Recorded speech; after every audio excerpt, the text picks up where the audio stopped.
Di sini kami akan mempresentasikan hasil diskusi kami mengenai kesimpulan dan saran karya ilmiah dan penyusunan makalah. Sebelumnya kami akan memperkenalkan diri terlebih dahulu. Perkenalkan, nama saya Sri Ayu Nurmedina Batu dan rekan saya Ariana Aura, saya Sedana Imbulan. Baiklah, adapun pembahasan yang akan kami jelaskan pada pembelajaran pada pagi hari ini adalah kesimpulan dan saran karya ilmiah dan penyusunan makalah. Baiklah, yang pertama itu adalah kesimpulan dan saran dalam karya ilmiah. Menurut Kamus Besar Bahasa Indonesia, karya ilmiah adalah karya tulis yang dibuat dengan prinsip ilmiah berdasarkan data ataupun fakta yang dilakukan dengan observasi, eksperimen maupun kajian pustaka. Nah, selanjutnya itu karya ilmiah merupakan karya yang tertulis berisi suatu data yang nyata sehingga terjadi penelitian dalam suatu tempat dan mengumpulkan data tersebut dalam suatu karya tulis yang disebut dengan karya ilmiah. Nah, di sini dari Rosmiati tahun 2017, karya ilmiah merupakan suatu karya yang mengkaji suatu masalah menggunakan kaidah keilmuan. Nah, di sini ada juga pernyataan yang sama yang dikatakan oleh Nana Sujana tahun 2014, karya ilmiah adalah karya tulis atau bentuk lain yang telah diakui dalam bidang ilmu pengetahuan, teknologi maupun seni yang ditulis dan dikerjakan sesuai dengan tata cara ilmiah dan penulangannya data lapangan ke dalam bentuk karangan dengan mengikuti aturan ataupun metode ilmiah ilmu pengetahuan sehingga menghasilkan informasi yang dapat didiskusikan dan disebarluaskan pada masyarakat serta didokumentasikan di dalam perpustakaan. Selanjutnya itu di sini juga ada dari pengertian kesimpulan dan saran. Kesimpulan itu dapat dikatakan juga sebagai struktur karya ilmiah yang menggambarkan serangkaian jawaban dari tujuan penelitian atau temuan ilmiah tersebut. Nah, kesimpulan berisi perulangan dari pembahasan, tetapi lebih kepada ringkasan dari hasil temuan seperti dari tujuan tersebut.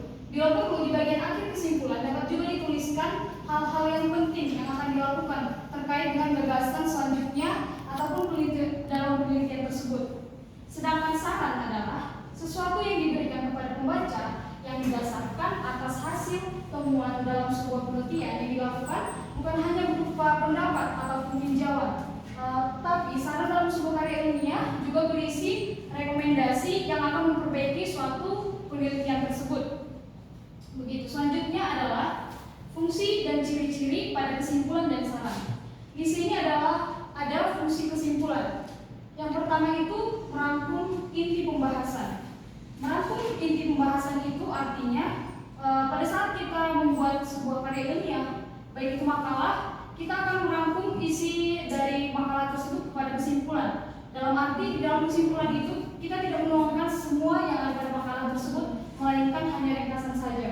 Nah, selanjutnya itu menjawab pertanyaan penelitian. Di dalam karya ilmiah, kesimpulan itu berisi tentang jawaban yang kita lakukan pada penelitian. Contohnya itu di dalam makalah. Nah, di dalam kesimpulan itu kita akan menemukan jawaban atau inti dari semua isi makalah tersebut. Seperti itu.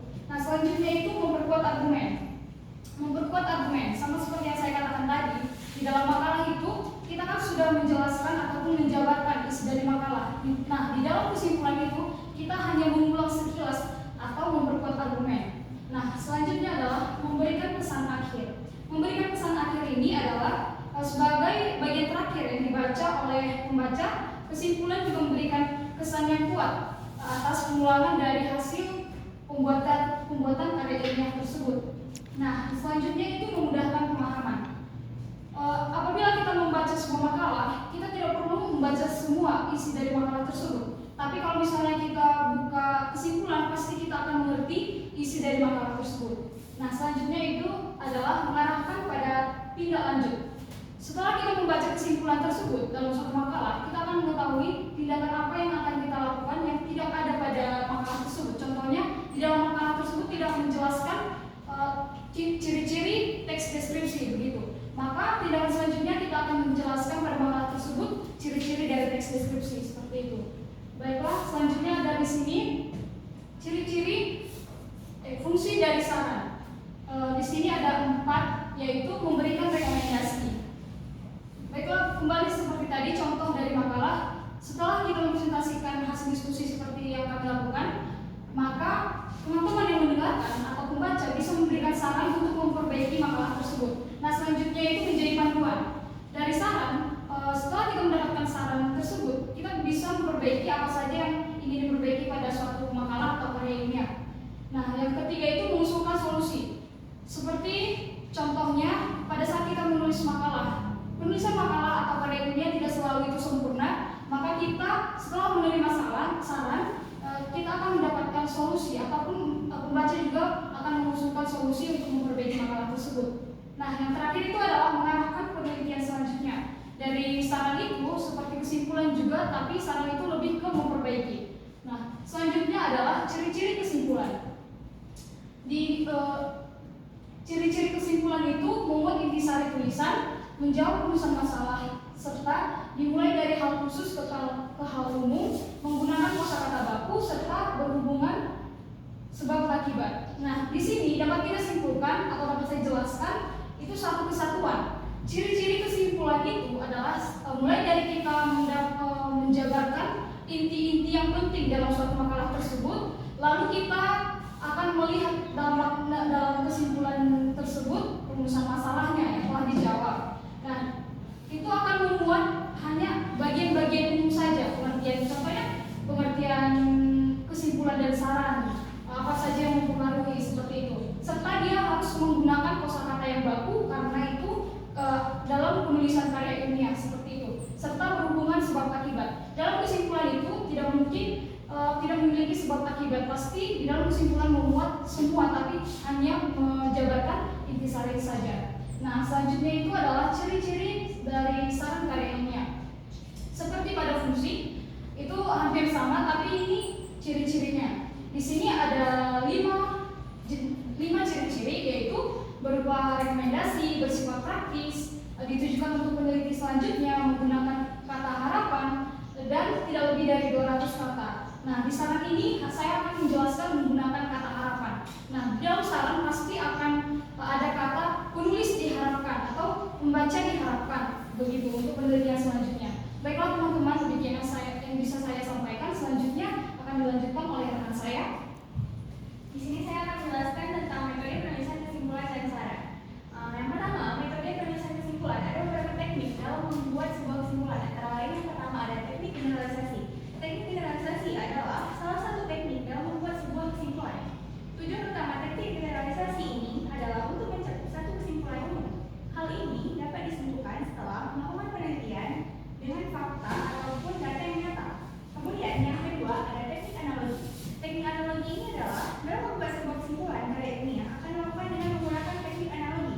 Teknik analogi adalah teknik yang digunakan untuk menentukan kesimpulan. Dalam teknik ini dilakukan perbandingan antara suatu pembahasan dengan pembahasan yang lain. Kemudian yang ketiga ada teknik sebab dan akibat. Teknik sebab dan akibat merupakan salah satu cara di mana menentukan kesimpulan dilakukan dengan menjelaskan sebab kemudian diikuti dengan akibat yang ditimbulkan dari sebab tersebut. Selanjutnya ada metode penulisan saran. Ada beberapa teknik dalam membuat sebuah saran, antara lain yang pertama yaitu memperhatikan jumlah kata.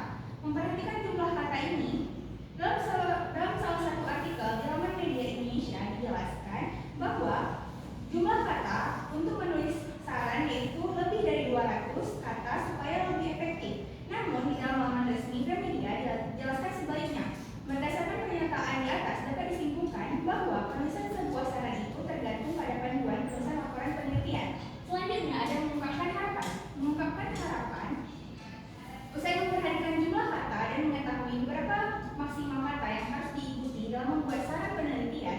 Selanjutnya barulah memulai menyusun saran tersebut dan menentukan harapan yang ingin disampaikan pembaca kepada penulis. Kemudian yang ketiga ada menawarkan rekomendasi. Menawarkan rekomendasi yaitu peneliti ini bertujuan untuk menyempurnakan hasil penelitian dengan topik yang sama. Selain itu, rekomendasi juga bisa berupa masukan, pendapat, atau implementasi temuan penelitian untuk apa saja tujuannya. Kemudian yang terakhir ada memberikan solusi dan memecahkan suatu masalah. Tahap akhir ini merupakan memberikan solusi dalam susunan sebuah saran yang telah dibuat. Solusi ini berkaitan dengan kesulitan serta kelemahan yang terdapat pada penelitian yang dilakukan. Selanjutnya, cara membuat kesimpulan dan saran karya ilmiah dengan baik dan benar. Yang pertama itu ada membaca ulang karya tulis, yang kedua ada menentukan kalimat utama, yang ketiga ada menentukan ide pokok tulisan, yang keempat ada menyusun ide pokok, yang kelima ada merangkai kesimpulan menjadi teks bacaan. Selanjutnya, langkah-langkah dalam membuat saran yang baik dan benar adalah yang pertama, tinjau kembali hasil dan kesimpulan penelitian, tulis saran untuk berbagai pihak, tawarkan solusi yang konstruktif, dan gunakan bahasa yang sopan dan lugas. Adapun perbedaan serta hubungan dari kesimpulan dan saran di karya ilmiah. Yang pertama itu ada aspek pengertian. Pada kesimpulan merupakan hasil akhir dalam menyusun sebuah karya ilmiah atau hasil akhir dari suatu proses analisis data yang membahas dan menyimpulkan inti dari keseluruhan penelitian yang ditemukan. Sedangkan pada saran merupakan proses memberikan masukan, usulan, rekomendasi yang diuraikan berdasarkan hasil kesimpulan dari sebuah karya ilmiah tersebut. Kemudian pada aspek fungsi, kesimpulan memiliki fungsi untuk menyampaikan inti ataupun jawaban dari keseluruhan yang terdapat dari rumusan masalah. Sedangkan saran memiliki fungsi untuk memberikan suatu arahan atau petunjuk yang akan diperbaiki sebagai tindak lanjut dari hasil penelitian. Yang ketiga ada aspek sifatnya. Aspek sifatnya itu kesimpulan bersifat deskriptif, informatif. Bersifat deskriptif merupakan kesimpulan yang menggambarkan suatu penjelasan hasil penelitian secara singkat maupun jelas di dalamnya tidak dapat digunakan pendapat sendiri. Ia hanya mendeskripsikan hasil penelitian yang sedang dilakukan, baik itu pengamatan, analisis data, atau lain sebagainya. Yang bersifat informatif merupakan kesimpulan yang memberikan informasi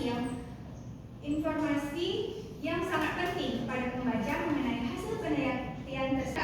Saran bersifat persuasif merupakan bersifat membujuk atau mendorong pihak lain untuk melakukan perbaikan. Selanjutnya ada aspek berdasarkan apa? Kesimpulan berdasarkan hasil penelitian atau pembahasan ilmiah, sedangkan saran berdasarkan kesimpulan yang diperoleh dari suatu penelitian tersebut. Selanjutnya ada aspek isi utama. Pada kesimpulan, aspek ini utama merupakan menyimpulkan fakta yang terjadi dan data dari hasil penelitian tersebut. Sedangkan saran merupakan menunjukkan langkah atau saran mudah bagi peneliti berikutnya. Kemudian yang terakhir ada aspek letak dalam karya ilmiah. Kesimpulan ditempatkan pada bagian akhir sebelum saran, sedangkan saran ditempatkan sebelum bagian kesimpulan. Selanjutnya akan dijelaskan oleh rekan saya. Selanjutnya ada hubungan kesimpulan dan saran karya ilmiah. Ada 3 hubungan kesimpulan dan saran karya ilmiah. Yang pertama yaitu saran muncul dari kesimpulan, artinya bagian saran tidak bisa dibuat atau disusun jika tidak ada sebuah kesimpulan terlebih dahulu. Kesimpulan merupakan hasil akhir dari sebuah penelitian tentang apa yang terdapat pada penelitian tersebut. Yang kedua yaitu kesimpulan memberikan dasar teoritis dan empiris, sedangkan saran memberikan arah yang sangat praktis, artinya kesimpulan yang bersifat teoritis dan empiris berdasarkan pada teori yang digunakan dalam penelitian dan fakta yang disusun berdasarkan observasi secara langsung ke lapangan. Kemudian yang ketiga yaitu kesimpulan menjawab pertanyaan penelitian, sedangkan saran yang menunjukkan tindak lanjut, artinya kesimpulan dalam sebuah karya ilmiah merupakan jawaban atas rumusan masalah yang ditulis setelah jawabannya ditemukan. Peneliti selanjutnya menuliskan saran, yaitu apa yang dilakukan setelah mengetahui kesimpulan dari hasil penelitian tersebut, seperti contoh untuk memperbaiki keadaan, mengembangkan penelitian tersebut, serta menerapkan hasil penelitian di kehidupan nyata. Adapun contoh kesimpulan dan saran karya ilmiah. Contoh kesimpulan dalam artikel yang berjudul Peran Manajemen Pendidikan dalam Menghadapi Masyarakat Ekonomi ASEAN dan Penguatan Usaha Mikro Kecil dan Menengah. Kesimpulannya yaitu berdasarkan uraian di atas dapat disimpulkan perubahan adalah suatu keadaan yang sudah pasti terjadi dan perlu adanya penyesuaian agar mampu bersaing. Pendidikan menjadi ujung tombak dalam pembentukan human kapital yang handal dalam Sebagai fungsi investasi, pendidikan memberikan sumbangan dalam peningkatan kualitas hidup, kualitas manusia, dan pendapat nasional. Perguruan tinggi memiliki peran tidak hanya menghasilkan lulusan yang hanya memiliki kecerdasan secara intelektual saja atau hard skill, akan tetapi juga harus mampu melahirkan lulusan yang memiliki kemampuan lebih soft skill. Merupakan paradigma lulusan dari job seeker menjadi job creator. Perlu adanya penguatan pada sektor UMKM dalam rangka menopang perekonomian bangsa. Perlu sinergisitas antara pemerintah, pengusaha, dan intelektual agar dapat tercapai tujuan negara. Selanjutnya ada contoh saran dalam artikel yang berjudul Peran Manajemen Pendidikan dalam Menghadapi Masyarakat Ekonomi ASEAN dan Penguatan Usaha Mikro, Kecil, dan Menengah. Sarannya yaitu yang pertama, penguatan sektor pendidikan, memberikan ruang seluas-luasnya bagi masyarakat untuk mengenyam pendidikan agar tujuan dari investasi pendidikan dapat tercapai dengan baik. Yang kedua, sistem pendidikan tidak lagi mendorong sekolah atau perguruan tinggi hanya menelurkan tenaga kerja yang siap pakai pada bursa tenaga kerja, akan tetapi menyiapkan setiap lulusan untuk berwirausaha. Yang terakhir yaitu sinergisitas antara pembuat kebijakan dan pelaksana kebijakan agar tujuan dari kebijakan yang dikeluarkan dapat diimplementasikan dengan baik dan berimplikasi pada kemajuan negara. Adapun topik kami yang kedua yaitu penyusunan makalah. Pengertian penyusunan makalah yaitu proses atau tahapan dalam membuat sebuah karya tulis ilmiah yang sistematis dimulai dari pemilihan topik, pemilihan data, analisis informasi, hingga penulisan dan penyusunan bagian-bagian makalah sesuai dengan struktur yang berlaku. Makalah biasanya disusun untuk memenuhi tugas akademik atau kegiatan ilmiah dengan tujuan mengembangkan kemampuan berpikir kritis, menulis, dan menganalisis suatu permasalahan berdasarkan data serta teori yang relevan. Selanjutnya ada fungsi penyusunan makalah, ada 5.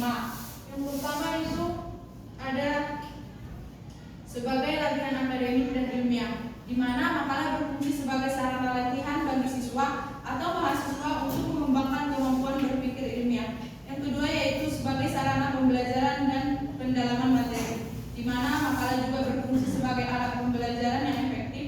Dengan menulis makalah, penulis akan mempelajari dan memahami suatu topik secara mendalam. Yang ketiga yaitu ada sebagai media komunikasi ilmiah, di mana makalah menjadi wadah bagi penulis untuk menyampaikan ide, gagasan, atau hasil penelitian kepada pembaca. Yang keempat ada sebagai dasar diskusi, presentasi, dan penilaian, di mana makalah sering digunakan sebagai bahan dasar dalam kegiatan diskusi, seminar, atau presentasi di sekolah maupun di perguruan tinggi. Yang terakhir yaitu sebagai dokumen dan sumber referensi ilmiah, di mana makalah memiliki fungsi dokumentatif, yaitu sebagai catatan tertulis yang dapat dijadikan referensi oleh si pembaca. Selanjutnya akan dilanjutkan oleh rekan saya. Berikut ada ciri-ciri makalah. Ciri-ciri makalah dibagi menjadi 3. Yang pertama, data yang digunakan mempunyai validitas yang tinggi dan analisis serta interpretasi haruslah objektif. Yang kedua, makalah harus mampu menunjukkan kejujuran ilmiah penulis. Dalam hal ini, penulis makalah harus menyebutkan dengan jelas sumber data dan pendapat yang digunakan dalam makalahnya. Yang ketiga, makalah harus sistematis dan utuh. Berikut adalah jenis-jenis makalah. Jenis-jenis makalah terbagi menjadi 3. Yang pertama, makalah deduktif adalah makalah yang didasarkan pada kajian teori yang relevan dengan masalah yang dibahas yang berisi teori umum, hukum atau konsep secara luas. Yang kedua, makalah induktif adalah makalah yang ditulis berdasarkan data empiris yang bersifat objektif dalam hal apa saja yang diperoleh di lapangan, tapi masih relevan dengan pembahasan. Yang ketiga, makalah campuran adalah makalah yang disusun atau ditulis berdasarkan kajian teori dan data empiris. Bisa dibilang makalah campuran ini adalah kombinasi antara makalah deduktif dan induktif.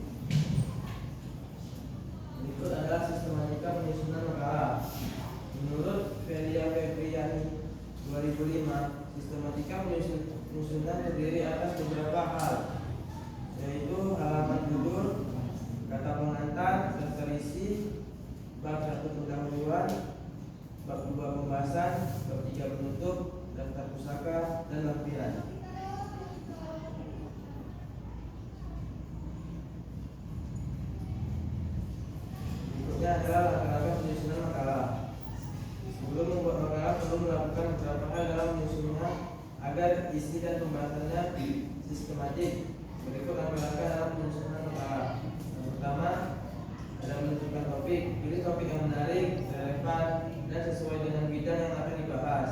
Pastikan topik tidak terlalu luas agar membahas lebih fokus. Yang kedua, merumuskan tujuan atau masalah. Tentukan apa yang ingin dicapai atau dijawab dalam makalah. Buat rumusan masalah dalam bentuk pertanyaan agar pembahasan lebih terarah. Yang ketiga, mengumpulkan data dan referensi. Lakukan studi pustaka dengan mencari informasi dari buku, jurnal, artikel ilmiah, atau sumber terpercaya lainnya. Catat data penting yang mendukung pembahasannya. Yang keempat, menyusun kerangka makalah. Buat kerangka outline yang berisi urutan bagian makalah, pendahuluan, pembahasan, penutup, atau kesimpulan dan saran. Yang kelima, menulis isi makalah. Tulis makalah berdasarkan kerangka yang telah dibuat. Gunakan bahasa yang baku, jelas, dan logis. Pastikan setiap bagian saling berkaitan dan mendukung rumusan masalah. Yang keenam, membuat rapor pustaka. Tentukan semua sumber yang digunakan dalam penulisan makalah dengan format penulisan yang sesuai, misalnya apa, atau lainnya. Yang ketujuh, menyunting dan merevisi. Periksa kembali isi makalah, ejaan, struktur kalimat, kesesuaian isi, serta keakuratan data. Lakukan revisi agar makalah menjadi lebih baik dan rapi. Baiklah teman-teman, demikianlah hasil presentasi dari kelompok 4. Sekarang kita masuk pada sesi tanya jawab. Apabila ada yang ingin memberikan kritik, saran, maupun pertanyaan, kami persilakan. Baiklah, pada Nabila kami persilakan. Saya Nabila Wardani, perwakilan dari kelompok 6, ingin bertanya menurut kelompok 4. Jelaskan secara detail mengapa kesimpulan dan saran menjadi bagian penting dalam teks karya ilmiah. Apakah pertanyaannya sudah jelas? Sudah, terima kasih. Baiklah teman-teman, di sini kami akan menjawab pertanyaan dari Nabila, yaitu menurut kelompok 4, jelaskan secara detail mengapa kesimpulan dan saran menjadi bagian penting dalam suatu karya ilmiah. Nah, secara singkatnya kami menjelaskan bahwa kesimpulan dan saran adalah merupakan peran penting yang dalam suatu karya ilmiah, karena di dalam kesimpulan kita dapat mengetahui rangkuman dari semua isi karya ilmiah tersebut. Nah, sedangkan saran itu berisi tentang harapan ataupun perbaikan untuk selanjutnya begitu. Apakah saudara Nabila dapat menerima jawaban dari kami? Saya terima kasih. Terima kasih. Baiklah teman-teman, demikianlah hasil presentasi dari kelompok 4. Dan di sini kami akan menyimpulkan presentasi kami, yaitu kesimpulan merupakan bagian akhir dari sebuah karya ilmiah yang berfungsi merangkum inti pembahasan dan menjawab rumusan masalah. Berdasarkan hasil pembahasan, dapat disimpulkan bahwa kesimpulan dan saran memiliki peran penting dalam penyusunan karya ilmiah karena keduanya menjadi panutan dan memberikan pemahaman akhir bagi pembaca. Sementara itu, saran berfungsi sebagai rekomendasi atau masukan yang bersumber dari hasil kesimpulan untuk memperbaiki, mengembangkan, dan menindaklanjuti penelitian selanjutnya. Baiklah teman-teman, demikianlah hasil presentasi dari kelompok 4. Apabila ada kesalahan dari kata dan tutur kami akan memperbaiki ke depannya. Akhir kata